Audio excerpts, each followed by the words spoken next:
Greetings! In one of the previous videos I was trying to measure up the resistance of this mat, and I was disappointed to see that it's a perfect insulator, and I was wrong. It turns out that there was a problem with the way I was measuring it. So what I was trying to do is get those crocodile clips on the edge of the mat and to see whether it will pick up any conductivity or any resistance at that point. But it turns out that those tiny teeth on the crocodile clip do not make enough surface area contact with the mat to actually pick up the resistance of it, because the resistance of the mat is quite high. Perhaps if I had a higher resistance meter, maybe like an insulation tester, this would have picked up. But what I've tried since, I just had an idea. I just took those two aluminium angle bars with crocodile clips attached to them on the end, and the ESD mat should have been made out of an insulator on the top, because obviously you've got your thing that you're working on, and often this will be live or powered up, and you don't want anything to short out on the mat. But the bottom layer, this rubber, this should be conductive. So to show you that it actually is, I'm going to push those angle bars underneath, space them apart, so just so they make out roughly a square, because this should be measured, the resistance of this should be measured as a resistance per square, so it will be pretty much the same regardless of anything of how big the square is that you're measuring it against. But yeah, there you go, it's picking up, and if I press slightly on this, it will drop significantly. So it turns out to be about 1 meg per square, 1.2 meg per square. So yeah, on this fantastic discovery, that's what I got from China through eBay, that it actually matches the description somewhat. I've decided to make a use of the cable that was provided with it. So this is just a grounding clip to get the whole thing grounded. I figured, you know what, if it's conductive, why not? If it's gonna make a difference for something. So what I'm going to make is a nice and quick way to connect your mat to the mains ground, and to get your ground point connector. So the way I will be doing this, I've got here a British plug. This is just a standard mains plug without wires, any wires connected, and what I want to do is connect the mains, connector wire to the ground pin, snake it through to here, secure it in the clamp, and just close it off. There was another piece here, where is this? Here, that holds the fuse, but I will not be fitting the fuse in at all. I'm just gonna leave this rattling in here, and yeah, so I'll show you how I do it. Maybe you want to make one as well.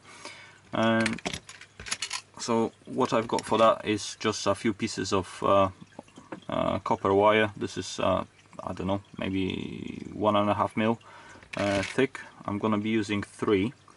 So I've straightened those out already a little bit. I want to show you a nice trick how to, if you've got a piece of stiff but bended wire and you want to make it straight, you could go piece by piece and you know, try to make it as straight as possible. But there is a quick trick to it.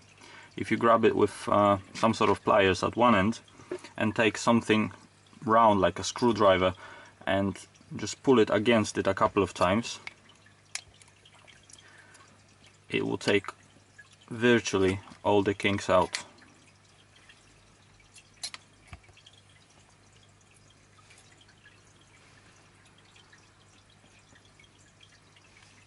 There you go.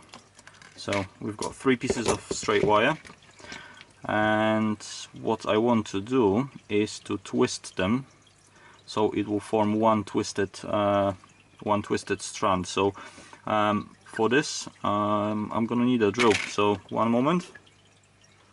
And what I'll be doing, let me just get those nice and even.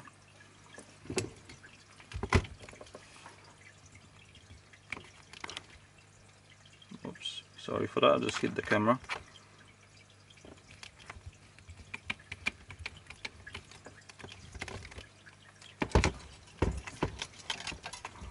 There we go. So those are nice and straight. Nice and straight. So on the other end, I'm just going to hold them with pliers.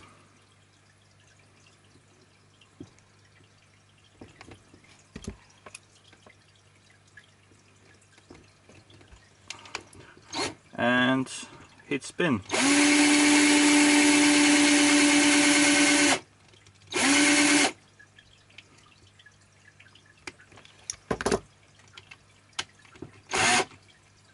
There we go. Nice, beautiful, stiff, and really straight. Something's gone wrong over here. There might have been a bit of a loose. One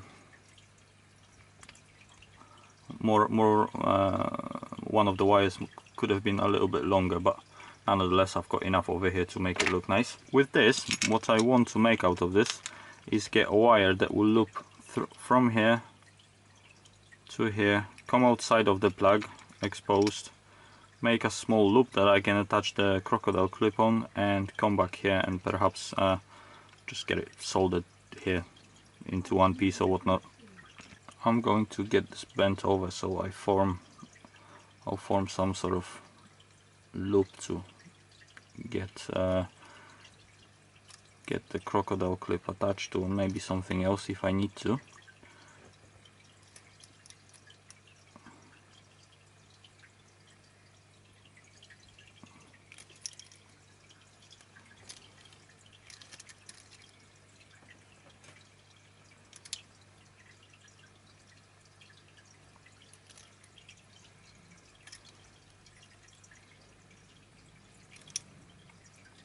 There we go, that's more or less even. So what I'm thinking, because there is a bit of a gap over here, so just so I can create something that this can clamp on, because this is much too thin the way it is, I'm going to do a couple of wraps of more copper wire, and then I'm going to solder the whole thing so it holds together this way. There we go, more wire, straighten this out.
Okay, this is just making it bulkier at this point, so I'm going to solder this up anyways. But let's let's snip this wire off.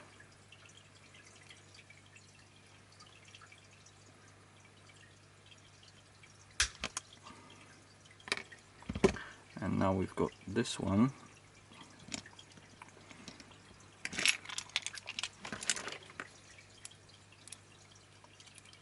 Let's just take the cable restraint out so I've got better access. Now, because those pins come out, it would it may, if you want to make one, it may cross your mind to take those pins out and just use this. Hey, why not? It's better, right? Please don't do it, because without the pin, if your socket is faulty, you're basically risking that you can plug this into any of the sockets. So this can go into the if you put it sideways and you're not looking, this can go into a live, and you'll have live exposed outside. So yeah, it's kind of important to leave all the pins in.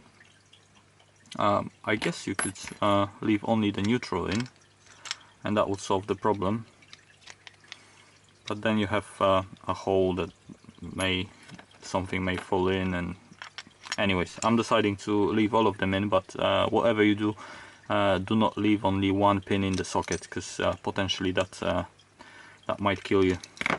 So what I've got to do now is snake this around because it's quite stiff.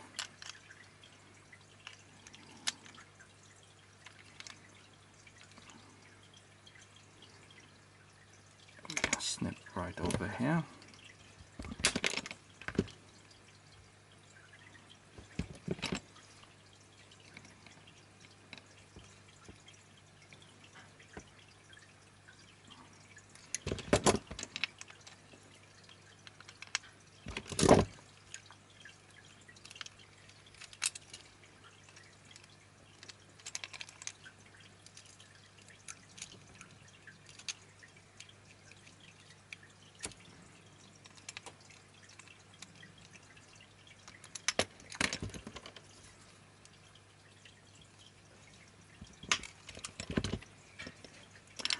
A little bit too long. There we go. Perfect. Okay, to get this soldered up, I could just use a soldering iron, but this would take a tremendous amount of heat to be pumped into this. So to make it easier, what I'm going to do is clamp it in a bench vise by this end. Now this step is fully optional, but when I do it, it's just going to make the whole thing a lot stiffer. And I've got this old flame torch thingy, which has been very handy. It has been for many times, but yeah, I'm just going to heat this up, and soon this will start taking solder in.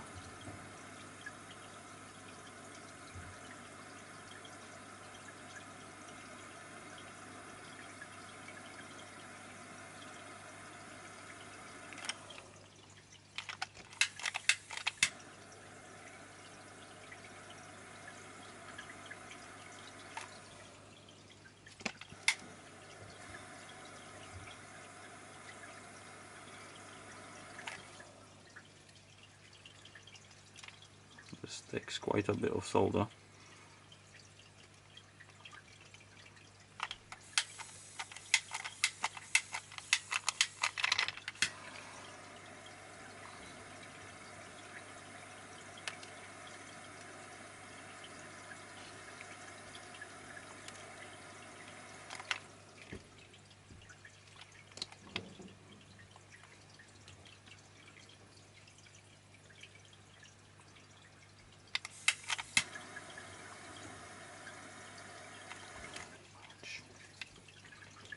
Of course, getting burned while doing this is a mandatory procedure. There we go. Now let's let's just get this end tinned as well.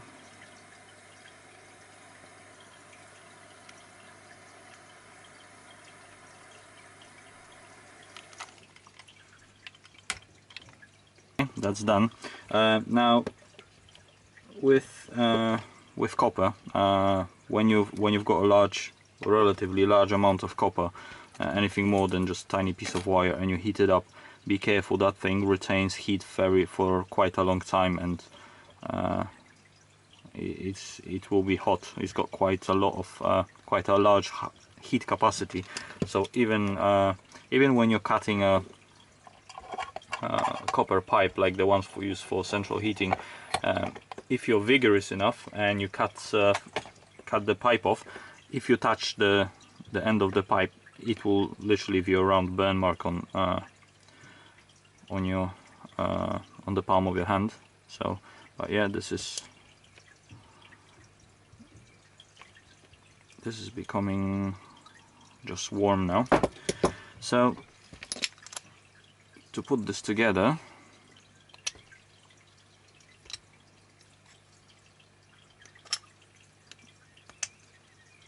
this goes in and we can tighten this screw up.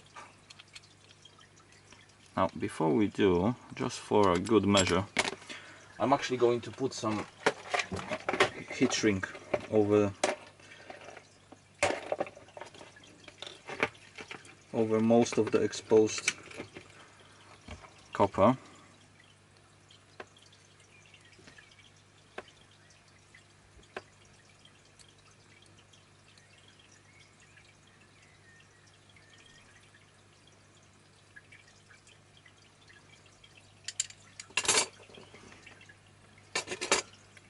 Okay, there we go. Couldn't find a knife. So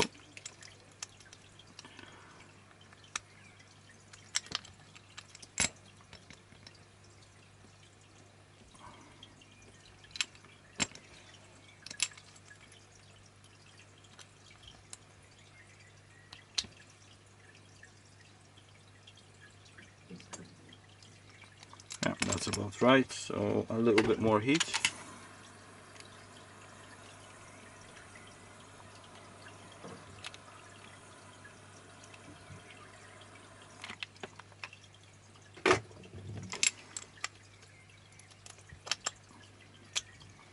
This won't be touching anything anyways, but just to be on the safe side.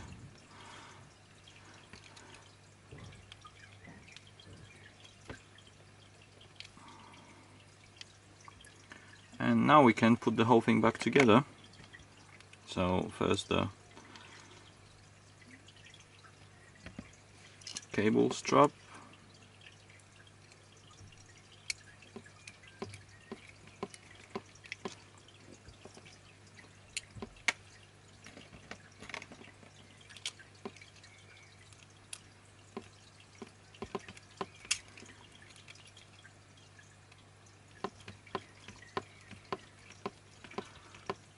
If you have a banana plug type connector, you could fit a banana jack over here actually, and get it connected internally so it's nice and small. Or you could just buy a grounding point connector from internet, but I figured I'd rather do one myself. So as I said, this is pretty much done, but this is just connected to the ground point, the ground pin. Now, as I said before, those two are not connected. I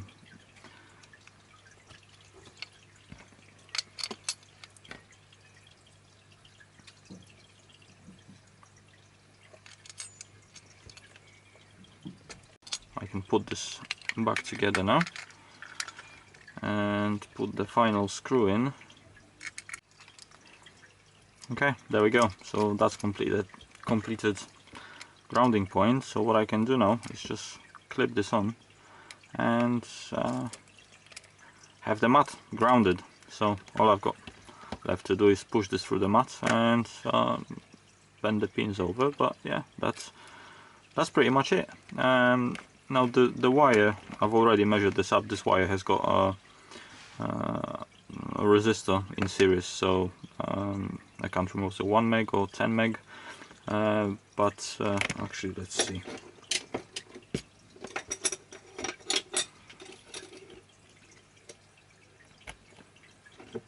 Yeah, it's a 1 meg resistor. Oops. Yeah, disconnected. Yeah, so it's got 1 meg in series, so I don't need to put another resistor in the plug. Otherwise, you could, if you wanted to have the resistor in this, you could put just a 1 meg resistor in line with this, and that's about it. So yeah, if you liked my way of grounding points, please be sure to click like or subscribe or whatever else. Anyways, that's all for this one. Take care.